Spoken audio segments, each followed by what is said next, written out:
story, and then Virginia Woolf Edward became so famous. You either were very discreet about it, and I just lived with Edward, and remember, and it's not a bitter story if it sounds that way. It's called what you endure, what you go through to be a human being. Used to be the critics all smoked. You guys all stood out under the marquee, and the only people left standing there were the critics. They flashing the lights. Everyone smoked. Everyone put out their cigarette. Simultaneously made it the big gesture at the foot. And Jean Kerr said to Walter Kerr, "Let's go see what his boyfriend has come up with." And I thought, I'm not even a playwright to these people. I'm Edward's boy toy. And so I've always been reviewed as a gay playwright. So people said, "You were so great about coming out." I was reviewed as a gay, homosexual playwright. That even hint in a review that Tennessee Williams or Inge or Edward were gay was all instant, getting the hornet's nest going. So just the facts of my life, did it. I mean, I did make a decision. I'm coming out. I made a decision. I'm going to live with Edward all because I love him. And we're going to be a couple. And if Edward chose not to acknowledge me in interviews, that was his business. Did people in the theater, gay or straight, talk to you about it in that period, about what an anomaly it was? Did people, and again, I'm talking about particularly in those early years when it really was so rare. Did people say? I mean, did you have conversations? Yeah. I can't say that was. I've never felt what was wrong with my career was that people perceived me as a gay writer or. Oh, that's not what I mean. Yeah. What I mean is just your actual colleagues. You're making your actual colleagues in the theater, other playwrights. Well, the first two men I lived with did not want to recognize me in an interview. So enough said. That was, if you want to do it, it's your suicide, I guess. But I thought, I had some predecessors who did pretty well for themselves, and I always had. As I said, these great friends. I never felt as alone as you're making me sound, I'm standing on the outside looking in. I know, but I never felt victimized that way. I really didn't. And theater is certainly pretty welcoming of gay men and women, and always was. But whether you wanted to be public about it, but I really didn't have what do I do or don't do. I was reviewed as a gay writer. I never gave an interview to the New York Times. I was an unknown person. I had my first play done on Broadway at 24. I didn't get the Sunday feature in advance in which I got to tell the world, "Hey, I'm gay." But I was reviewed as, "Let's see what his boyfriend has come up with." And that was just the facts of life. I mean, do you remember there was a kind of a spread in the Times about the presence of maybe homosexual writers in New York, and I think one of the three plays by supposed gay writers was Seascape. But anyhow, there were interviews with different people in the business. What is your take on the possibility? And David Merrick said, "There are no homosexuals in the theater." Man was a genius. Like one of the producers of all time. When you said that, Murray, I was thinking because there was a famous piece, which what Terrance saying reminded me of, by Stanley Kaufman, where basically, but it had to be earlier than Seascape. It must have been around. It was before Boys in the Band, so it was like '67. That sounds right. He wasn't in the job long. Where he talked about Williams, obviously, and Albee, but he didn't name them. He didn't name them. Yeah, it was clear to people. Inge, Albee, and Tennessee Williams, but he didn't name them. It didn't exist. Well, all I can say is that it caused sort of a firestorm at the time. I guess I was in high school, but about 20 years later, when I was a trauma critic, I wrote a piece for at the beginning or the height of the AIDS crisis about AIDS and culture for Esquire. I did a piece for Esquire, a long essay, and I brought up the Stanley Kaufman things. I remembered reading it.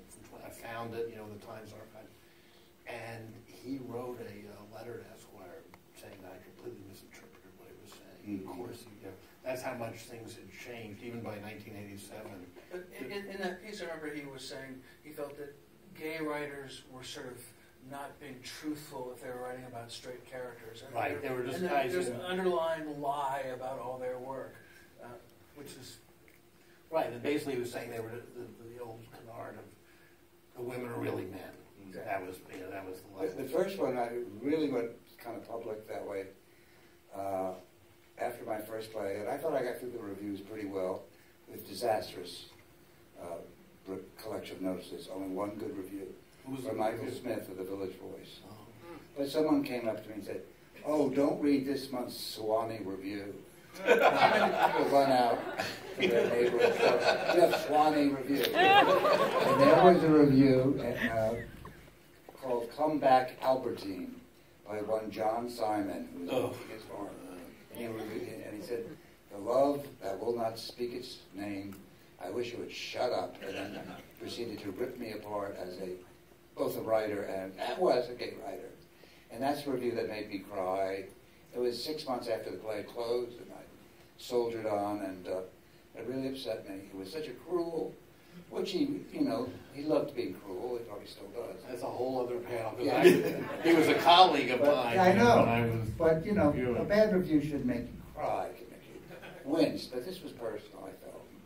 But this was something that impolite people did not talk about. And someone like Edward wasn't exactly very helpful. When he'd go on TV and be coy about being married. He was a very good-looking guy, you could see. And I'm sure a lot of women would say, "Oh, Mr. Albee, I'm over here."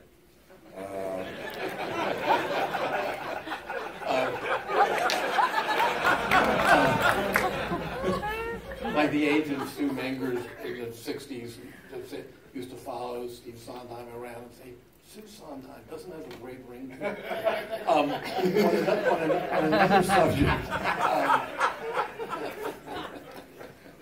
you create these iconic roles for actors like the ones on the stage, and then they're played by other actors, and I think of all great actors. For instance, Tyne doing Masterclass, the different casts who've done, the major casts have done Frankie and Johnny, and others, and how, if they were created for that, how does that all work in these productions? I'm not talking about stock productions, first-class productions in New York, where you've been involved. What's that like as an experience for you? What's it like maybe for a director doing one of them? What's it like for actors who either, as in your case, taking over a legendary role, or perhaps the case of Nathan Murray, seeing other people do them? These things that were created, almost bespoke for you. Sometimes there's new insights to the part that none of us thought of in the rehearsal room. Very often I wince and dissemble afterwards. Because one thing about regional theater, no matter where you see the play, they say, we know it's not maybe Broadway standard sets, but in our own way we think Janie brings a pathos in her. An honesty. That neither zone or time managed to capture it. And so, yes, she did. So, you don't have to say much in these theaters because they're very self-congratulatory. You'll see a production, one production of Love Valor, they said, she was very proud, we're just doing this play on a bare stage. It's just a suggestion of a little house. Well, guess what Joe Mantello's set design was? A bare stage. But they think they invented it, and you just go, "Thank you, I'm glad you're doing the play." But every so often, I remember one, and I can say this in front of time, I saw a master class in Paris with Fanny Ardant, and it was directed by Roman Polanski. And she did two things in it that I thought were extraordinary. When you entered the theater, she was going through the scores, or he did it, and occasionally someone would start to clap her, and she'd just look at them, and when the play proper began, they wanted to clap. And she said, "We're here to work," and went back to doing the scripts. I thought it was smart. And then when she did the monologues of Onassis, she made him the handsomest, sexiest man, where every other Maria is made of a monster, which I think he was, and is what I wrote. So when it was over, I said, "You're terrific, but you've turned Onassis into Cary Grant and Robert Redford and, every handsome, seductive man who ever lived." He said, "Well, I was in love with him. Of course he was handsome and seductive." I thought, that's an intelligent actress thinking of an It's a French actress, honey. But I thought when I did the play with Tyne, I didn't say, "Tyne, what might be an interesting..." I'd never want to see the Broadway production recreated, which very often is when you see other.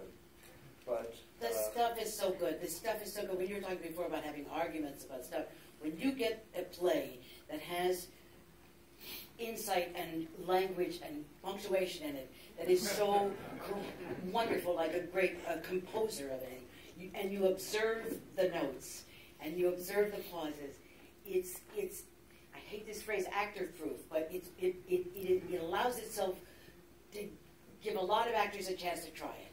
So the idea that people are out there trying Mothers and Sons, which I love. We played here for a while, and Broadway's okay, medium, kind of hit stuff, but the play's out there, and all sorts of people are doing it. And Master Class is out there, and Lives Together, Teeth Apart is out there, and this amazing body of work. Nobody gets to own it, except for him. Us don't own it. Us just try and tell it again. But anybody gets to try, because it's a story worth telling. Stories worth telling. That's just, you're a fool if you can't see that. You can see that when you open the French version. This is good storytelling. So it belongs, Yes, am I off topic? Sorry. Particularly belongs to regional theaters. But I'm joking. I was just joking. It still must be a strange sensation for a play that's so contemporary that was just done by you or you to see it done so fast. But I guess that's... He reported to me there was a really good woman in Florida who was doing Mothers and Sons. Far too close to when we finished the play. It was a little painful. No, but I've had the luck to do some really big plays that were owned by other actresses before.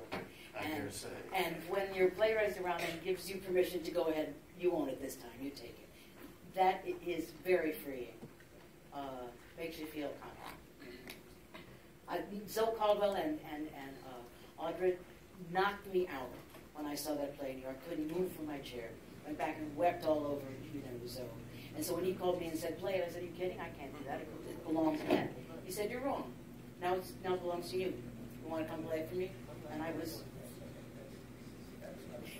delighted. That's great. We're nearing the end. My last question, I think, is for you, Terrance. And what's happening there? Declaring war outside. Can you say anything about the plays you're working on? The plans I'm working on? One is called, I'll tell you the titles, that's about it. I can remember. Prunes. I love that. I love the title Prunes.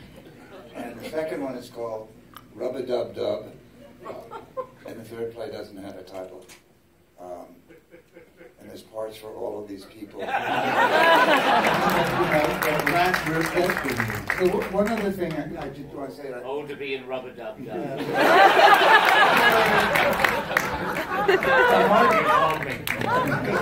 Both Nathan and my friend Don Roos, who someone else pointed out, if I do have a failing, a character flaw, I get possessive of these actors.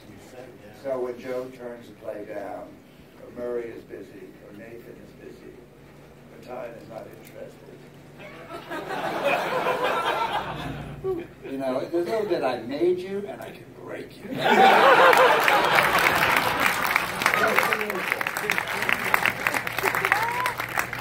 Man, this finally came out. Thank you. Congratulations.